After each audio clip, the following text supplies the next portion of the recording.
ಆತ್ಮೀಯ ಕೇಳುಗರಿಗೆ ನನ್ನ ನಮಸ್ಕಾರ. ನಮ್ಮ ಪುರಾಣ ಮಹಾಕಾವ್ಯಗಳಲ್ಲಿ ಬರುವ ಕಥೆಗಳು ಎಂಥ ಸುಂದರ ಸತ್ಯಗಳನ್ನು ಸಾರ್ತವೆ. ವೈಕುಂಠದಲ್ಲಿದ್ದ ವಿಷ್ಣುವನ್ನು ನೋಡಲಿಕ್ಕೆ ಅಶ್ವಿನಿ ದೇವತೆಗಳು ಬರ್ತಾರೆ. ದ್ವಾರ ಪಾಲಕರಾದ ಜಯ ವಿಜಯರು ಅವರನ್ನು ಒಳಗೆ ಬಿಡಲಿಕ್ಕೆ ಹೋಗೋದಿಲ್ಲ. ಆಗ ತೀವ್ರವಾಗಿ ಕೋಪಗೊಂಡು ಅವರು ಶಾಪವನ್ನು ಕೊಡ್ತಾರೆ. ನೀವು 3 ಬಾರಿ ರಾಕ್ಷಸರಾಗಿ ಭೂಲೋಕದಲ್ಲಿ ಹುಟ್ಟಿ ಅಂತ ಹೇಳಿ ಶಾಪ ಕೊಟ್ಟಿರ್ತಾರೆ. ಜಯ ವಿಜಯರೇನು ಕಮ್ಮಿನ, ಶಾಪ ಹೊಡೆದುಕೊಂಡ್ರೂ ಕೂಡ ನೀವು 1 ಬಾರಿ ಅಸುರರಾಗಿ ಹುಟ್ಟಿ ಅಂತೇಳಿ ಮರುಶಾಪ ನೀಡ್ತಾರೆ. ಜಯ ವಿಜಯರು ರಾವಣ ಕುಂಭಕರ್ಣರಾಗಿ ಹುಟ್ಟಿದಾಗ ಅಶ್ವಿನಿ ಕುಮಾರರು ಅಹಿರಾವಣ ಮತ್ತು ಮಹಿರಾವಣರಾಗಿ ಹುಟ್ಟಿ ಪಾತಾಳವನ್ನು ಸೇರ್ತಾರೆ. ರಾಮ ಮತ್ತು ರಾವಣ ಯುದ್ಧ ತೀವ್ರವಾಗಿತ್ತು. ತನಗೆ ಸೋಲಾಗಬಹುದು ಅಂತ ಹೇಳಿ ಭಯದಿಂದ ರಾಮ ಲಕ್ಷ್ಮಣನ ಕೊಲ್ಲಿಕ್ಕೆ ಅಹಿರಾವಣ ಮಹಿರಾವಣರಿಗೆ ಹೇಳ್ತಾನೆ.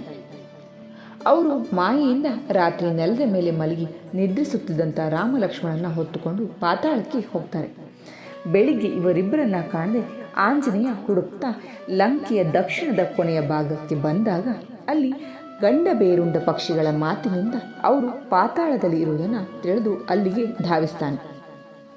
ಅಲ್ಲಿ ಸೂರ್ಯೋದಯದ ಹೊತ್ತಿಗೆ ರಾಮ ಲಕ್ಷ್ಮಣನ ಬಲಿ ಕೊಡಲಿಕ್ಕೆ ತರ್ತಿದ್ದಾಗ ಹನುಮಂತ ವೀರಾವೇಶದಿಂದ ಹೋರಾಡಿ ರಾಕ್ಷಸರನ್ನೆಲ್ಲ ಕೊಂದು ಹಾಕ್ತಾನೆ. ಆದರೆ ತೊಂದರೆಯಾದದ್ದು ಅಹಿರಾವಣ ಮಹಿರಾವಣನ ಹೊಡೆದಾಗ. ಅವರ ರಕ್ತದ ಹನಿ ಬಿದ್ದಲ್ಲೆಲ್ಲ ಮತ್ತಷ್ಟು ಅಹಿರಾವಣ ಮಹಿರಾವಣರು ಹುಟ್ಟುಕೊಳ್ತಾರೆ. ಇದನ್ನು ಪರಿಹರಿಸೋದು ಹೇಗೆ ಅಂತ ಹೇಳಿ ಚಿಂತಿಸ್ತಾ ಹನುಮಂತ ಅಹಿರಾವಣನ ಹೆಂಡತಿಯನ್ನು ಭೇಟಿಯಾಗ್ತಾನೆ. ಆಕೆ ನಾಗರಾಜನ ಮಗಳು. ಅವಳನ್ನು ಬಲವಂತದಿಂದ ಆ ರಾಕ್ಷಸ ತಂದುಕೊಂಡು ಇಟ್ಕೊಂಡಿದ್ದ. ಆಕೆಯು ಅವನ ಮೇಲೆ ಸೇಡು ತೀರಿಸ್ಕೊಳ್ಳಿಕ್ಕೆ ಕಾಯ್ತಾ ಇದ್ಲು. ಆಕೆಗೆ ಮತ್ತೊಂದು ಆಸೆಯಿತ್ತು. ನಾನು ಈ ರಾಕ್ಷಸರನ್ನು ಹೇಗೆ ಕೊಲ್ಲಬೇಕೆಂಬುದನ್ನು ನಿನಗೆ ತಿಳಿಸ್ತೀನಿ, ಆದರೆ ನನ್ನ ಆಸೆಯನ್ನು ಪೂರೈಸಬೇಕು. ರಾಕ್ಷಸರ ವಧೆಯಾದ ನಂತರ ಶ್ರೀರಾಮ ನನ್ನನ್ನು ಮದುವೆಯಾಗಬೇಕು.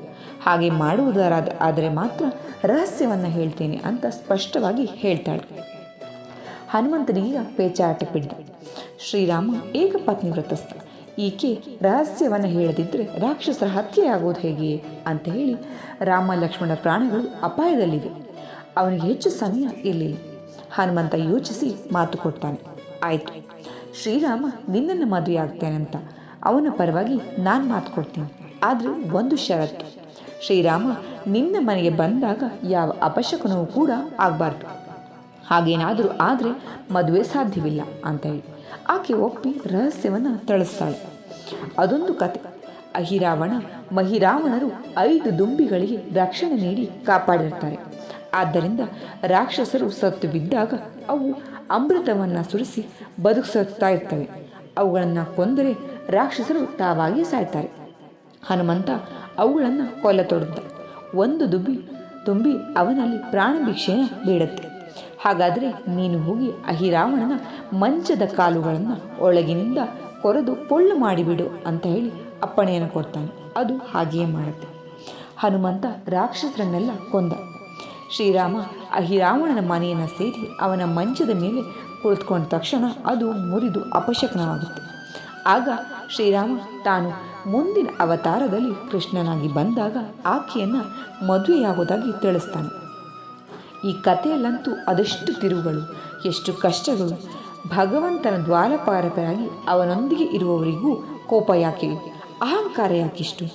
ರಾವಣನ ಹಿಂದೆ ಸಹಕಾರಿಗಳಾದ ಅಹಿರಾವಣ ಮಹಿರಾವಣರೇನು ಕಡಿಮೆಯಾಗಿದ್ರಾ?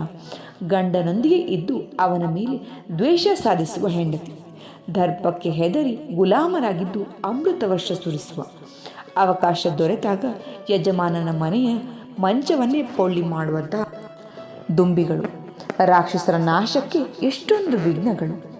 ಇವತ್ತು ಕೂಡ ಹಾಗೆ ಅಲ್ವಾ? ವಿಪರೀತ ಕೋಪ ಮಾಡಿಕೊಳ್ಳುವ ಸನ್ಯಾಸಿಗಳು, ಒಬ್ಬ ಸಮಾಜದ್ರೋಹಿಯ ಹಿಂದೆ ರಕ್ಷಕರಾಗಿ ನಿಂತ ಅಂಥವರೇ ಹಲವಾರು. ಗಂಡನಿಗೆ ಮೋಸ ಮಾಡುವ ಹೆಂಡತಿಯರು, ಹೆಂಡತಿಗೆ ನಯವಂಚನೆ ಮಾಡುವ ಗಂಡಂದಿರು, ಕೆಲಸ ಮಾಡುವಂತೆಯೇ ನಟಿಸುತ್ತಾ ಯಜಮಾನನ ಅವನತಿಗೆ ಸಹಕರಿಸುವ ಶಿಷ್ಯರು, ಇವರೆಲ್ಲರೂ ಕೂಡ ಇದ್ದಾರೆ. ಹಾಗಾದರೆ ನಾವು ಪುರಾಣ ಕಾಲದಿಂದಲೂ ಇತಿಹಾಸ ಕಾಲದಿಂದಲೂ ಕಲ್ತಿರುವ ಪಾಠ ಏನು? ಹೆಚ್ಚು ಇಂತಹ ಕಥೆಗಳನ್ನು ಕೇಳೋದ್ರಿಂದ ಹೇಳೋದ್ರಿಂದ ಬಹುಶಃ ನಮ್ಮ ಮನಸ್ಥಿತಿ ಸರಿಯಾಗಬಹುದು ಅನ್ನೋ ಕಾರಣಕ್ಕೆ ಈ ಒಂದು ಕಥೆಯನ್ನು ಹೇಳಿದೆ. ಬಹುಶಃ ಈ ಕತೆ ನಿಮಗೆ ಅರ್ಥ ಆಗಿದೆ ಅಂತ ಹೇಳಿ ಭಾವಿಸಿದ್ದೀನಿ. ಕೇಳಿದ್ದಕ್ಕೆ ಧನ್ಯವಾದ.